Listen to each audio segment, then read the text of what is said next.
लोकसभा चुनाव की तैयारियां काफ़ी ज़ोरों शोरों से हैं। ऐसे में हर पार्टी, हर नेता अपने जोर लगा रहा है कि सिंहासन जो है देश का वो उनके पक्ष में हो। गोरखपुर जा रही है ये बस, जिसमें हम लोग अभी इस समय मौजूद हैं। लखनऊ से गोरखपुर अवध बस स्टॉप पर मौजूद हैं। हमारे साथ बस में कुछ लोग बैठे हुए हैं जो लखनऊ से गोरखपुर तक का सफ़र कर रहे हैं। इन लोगों से फटाफट जानने की कोशिश करेंगे क्योंकि गोरखपुर जो है वो योगी आदित्यनाथ का गढ़ माना जाता है और वहाँ से सांसद अगर बात की जाए तो रवि किशन है मौजूदा। अगर प्रत्याशी की बात की जाए समाजवादी पार्टी की तो काजल निषाद को उतारा गया है समाजवादी पार्टी की तरफ से। तमाम लोग हैं। चाचा कहाँ, क्या नाम है आपका? क्या नाम है सर आपका? क्या नाम है सर आपका? चुनाव नजदीक है, किन मुद्दों पर वोट करेंगे और देश का सिंहासन किसे देंगे आप? बीजेपी को क्यों? बीजेपी को क्यों क्यों देंगे भाई? अच्छा काम किया है। क्या अच्छा काम किया है? मंदिर बनवाया है। मंदिर बनवा दिया है, इसलिए मंदिर से बेरोजगारी, बहुत सारे मुद्दे, शिक्षा, तमाम मुद्दे हैं। मंदिर बनवा दिया तो वोट भाजपा को जाएगा। तो क्या मुद्दा होगा, किन मुद्दों पर वोट करेंगे? क्योंकि देखिए रोजगारी, शिक्षा व्यवस्था, स्वास्थ्य व्यवस्था, तमाम सारे मुद्दे हैं। लोग विपक्षी जो है वो कई सारे मुद्दों को लेकर जो सत्ता पक्ष के लोग हैं उनको घेर भी रहे हैं। आपका क्या मुद्दा होगा? हमारा मुद्दा यही है कि जहाँ पे जो सांसद अच्छे हैं, जैसे कि कहीं कहीं पे ऐसे हैं कि पूरे 4 साल नज़र नहीं आए। अच्छा, तो आप जिस क्षेत्र से आते हैं वो प्रवीण निषाद का क्षेत्र है, सांसद वही हैं। जी जी जी। क्या माहौल है, किस तरीके का, मतलब क्या बातें होती है, चर्चा क्या होती है वहाँ? अभी तो माहौल इस तरह का गर्म नहीं है, लेकिन चर्चाएं ऐसी हैं कि वो 4 साल नज़र नहीं आए। लेकिन आप देखिए कि ऊँट किस करवट बैठता है, आने वाला दिन ही बताएगा। देश की कमान किसे देंगे? राजा कौन बनेगा? देश की कमान जो देश को अच्छे से संभाल सके कौन चलाएगा आपके हिसाब से? इस बार जो है परिवर्तन होना चाहिए। बदलाव आएगा, परिवर्तन चाहिए। बिल्कुल बदलाव चाहिए। नाराज दिख रहे हैं। नहीं, नाराज की बात नहीं है, बस 10 साल हो गया, अब दूसरा कोई आए नए तरीके से फिर देश को चलाए। क्या नाम है सर आपका? कहाँ के रहने वाले?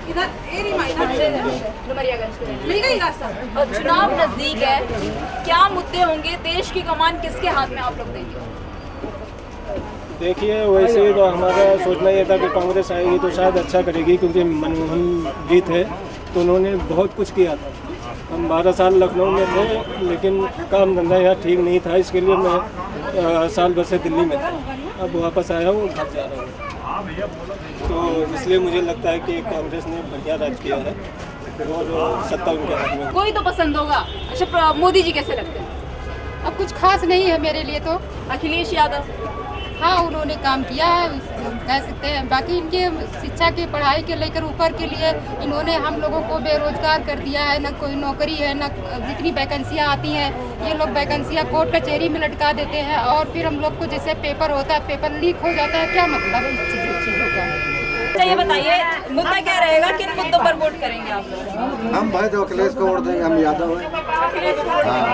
क्या है अखिलेश को क्या वोट देंगे? हमारे द्वारे लगा दें, लाइट लगा दें, मरकरी लगवा दें, बड़ी व्यवस्था हमारे द्वारे के हैं। अच्छा, अखिलेश यादव। अखिलेश यादव तो हम वोट अखिलेश का देंगे।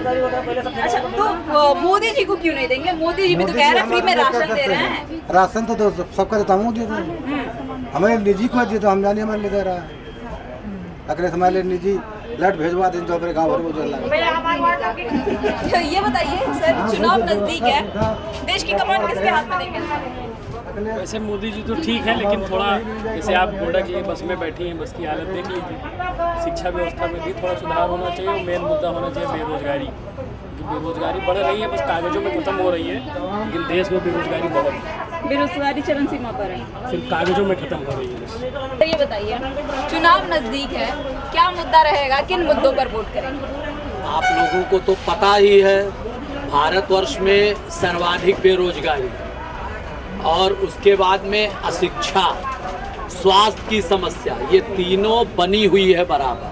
लोग केवल ढिंढोरा पीट रहे हैं। भाजपा और ब्रजेश पाठक ऐसा क्यों कहते हैं कि हमने स्वास्थ्य व्यवस्था में बदलाव लाया है? हमने अखिलेश यादव और सुनिए, आप बीमार हो जाइए तो आपके पास अगर असाध्य बीमारी हुई है तो 1.5-2 लाख रुपया नहीं है तो आप पैरासीटामॉल खा के ठीक हो जाएंगी। आपको टीचर की ट्रेनिंग करनी है, मान लीजिए 1.5 लाख रुपया होना चाहिए पीरियड, क्यों नहीं 10,000 फीस कर दी जाती? पीटीसी की फीस क्यों नहीं 10-20 हजार कर दी जाती है? भाई सरकार आपकी है, बहुमत की सरकार है, बोलिए। किसी भी विद्यार्थी को मान लीजिए पढ़ना है और 1 लाख 1.5 लाख उसके पास नहीं है, वो कहाँ से पढ़ेगा? बोलिए, गलत कह रहा हूँ मैं? तो लोग, बहुमत की सरकार है, फीस 10 हजार कीजिए, 20 हजार कीजिए कि सामान्य व्यक्ति भी वहां तक पहुंचे।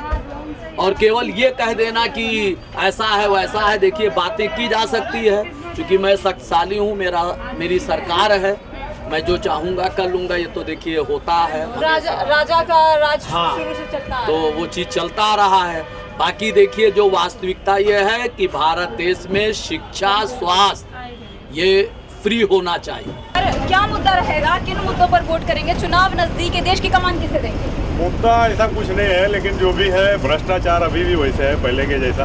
हमें कोई सुधार नहीं दिख रही है। आजमगढ़ की बस रैया कहाँ जा रहे हैं?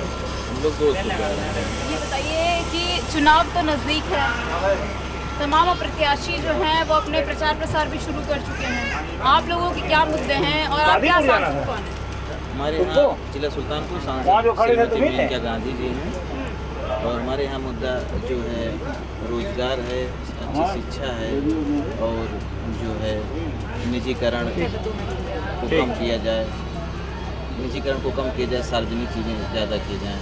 रोजगार मुद्दा है, जैसे वैकेंसी रेलवे में हो गया, शिक्षक वैकेंसी या पुलिस वैकेंसी काफ़ी दिनों से उत्तर प्रदेश में नहीं आई। हम चाहेंगे कि वैकेंसी समय पे आए और पेपर लीक ना हो, एक बड़ा मुद्दा है, क्योंकि वैकेंसी बहुत दिन बाद आती है तो पेपर लीक हो जाता है, जिससे नौजवानों को काफ़ी परेशानी का सामना करना पड़ता रोजगार है। अपने आप में जो है सबसे बड़ा मुद्दा है।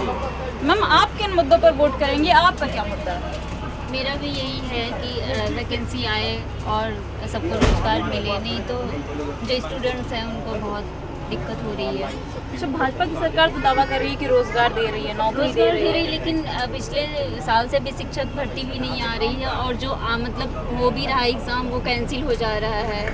इससे स्टूडेंट आते जाते हैं, उसका खर्चा, ये सब बहुत दिक्कत हो रही है। डिमोटिवेट हो जाते हैं कहीं।